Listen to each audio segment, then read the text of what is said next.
क्या आप जानते हैं फिल्म स्टार रेखा की जिंदगी की वो रहस जो आज भी अनसुलझे हैं। आपने कभी सोचा है कि आखिर क्यों रेखा अपनी मांग में सिंदूर भरती हैं? क्या वाकई किसी समय रेखा अमिताभ बच्चन को पसंद करती थी? रेखा ये नाम आते ही फिल्म स्टार रेखा का चेहरा नजरों के सामने घूम जाता है।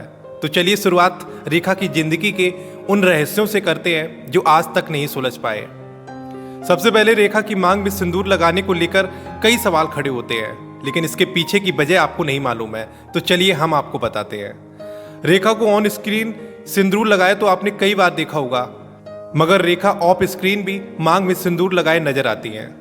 आखिर रेखा ऐसा क्यों करती हैं? इस बारे में जब रेखा से पूछा गया तब उन्होंने कहा कि उन्हें सिंदूर लगाना अच्छा लगता है। मगर 22 जनवरी 1980 में ऋषि कपूर और नीतू सिंह की शादी में जब पहली बार रेखा अपनी मांग में सिंदूर भरकर पहुंची थी तब पूरी इंडस्ट्री में तहलका मच गया था।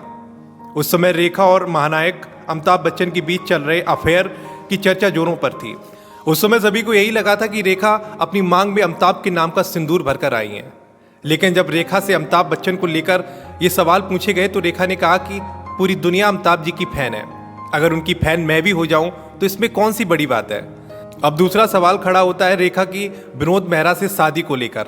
रेखा और एक्टर विनोद मेहरा के रिश्ते को लेकर इंडियन सिनेमा में इतिहास में बहुत सारी बातें दर्ज हैं।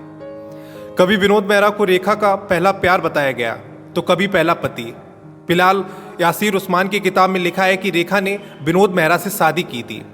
ये दोनों की पहली शादी थी, मगर दोनों ने इस शादी का जिक्र कभी नहीं किया। दोनों ने कोलकाता में जाकर शादी की और शादी के बाद जब विनोद मेहरा अपनी दुल्हन रेखा को लेकर अपने घर पहुंचे तो विनोद मेहरा की मां कमला मेहरा ने रेखा को बहू मानने से इनकार कर दिया। इतना ही नहीं, रेखा जब उनके पैर छूने झुकी तो कमला मेहरा ने उन्हें धक्का दे दिया। रेखा की जिंदगी से जुड़े ये रहस्य आज भी अनसुलझे हैं। हालांकि इन पर कई तरह की बातें जरूर होती हैं, लेकिन रेखा ने कभी भी खुलकर इस पर जवाब नहीं दिया। क्या आपको पता है कि रेखा अपने पिता से नफरत क्यों करती थी? चलिए बताते हैं। दरअसल इसके पीछे की वजह यह थी कि वो रेखा को अपनी बेटी मानते ही नहीं थे। रेखा के पिता तमिल इंडस्ट्री के एक सुपरस्टार थे। उनकी मां तमिल सिनेमा की एक हीरोइन थी। कहा जाता है कि जब रेखा का जन्म हुआ तब उनके माता पिता की शादी नहीं हुई थी। रेखा के पिता ने 4 शादियां की थी, लेकिन उन्होंने कभी भी रेखा की मां से शादी नहीं की। यहां तक कि वो रेखा को अपना खून तक नहीं मानते थे। एक मीडिया रिपोर्ट्स की माने तो रेखा अपने पिता से इतनी नफरत करती थी कि वो उनके अंतिम संस्कार में भी नहीं गई थी। आखिर रेखा कैसे बन गई सदाबहार एक्ट्रेस? बता दें कि परिवार की स्थिति ठीक ना होने की वजह से रेखा को पढ़ाई छोड़कर एक्टिंग की दुनिया में कदम रखना पड़ा। बचपन से ही रेखा की दिलचस्पी डांस और स्पोर्ट्स में थी, लेकिन ज़्यादा वजन होने के कारण वो स्कूल के फंक्शंस में कभी हिस्सा नहीं ले पाई। इस वजह से ना चाहते हुए भी रेखा को मां के कहने पर फिल्मों में काम करना पड़ा और पढ़ाई भी छोड़नी पड़ी। रेखा ने साल 1966 में एक बाल कलाकार के तौर पर करियर की शुरुआत की और सफलताएं भी मिलती गईं। फिर रेखा ने आज तक कभी पीछे मुड़कर नहीं देखा। रेखा पहली बार फिल्म दो शिकारी में बतौर फिल्म लीड नजर आई। इस फिल्म के लिए उन्हें 25,000 रुपए की फीस मिली थी। साल 1969 में मुंबई आने के बाद रेखा मोहन सहगल की फिल्म सावन भादो में कास्ट की गई। उस वक्त रेखा के बाल बहुत लंबे थे। सहगल चाहते थे कि वो बिग पहने।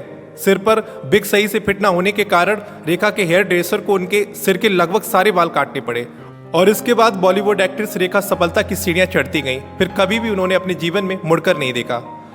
बॉलीवुड की सदाबहार एक्ट्रेस रेखा पर बनाया ये वीडियो आपको कैसा लगा, आप हमें कमेंट सेक्शन में जरूर बताएं। और अगर ये वीडियो आपको अच्छा लगा है तो प्लीज़ वीडियो को लाइक करें, शेयर करें और चैनल को सब्सक्राइब कर लें। Thank you so much for watching.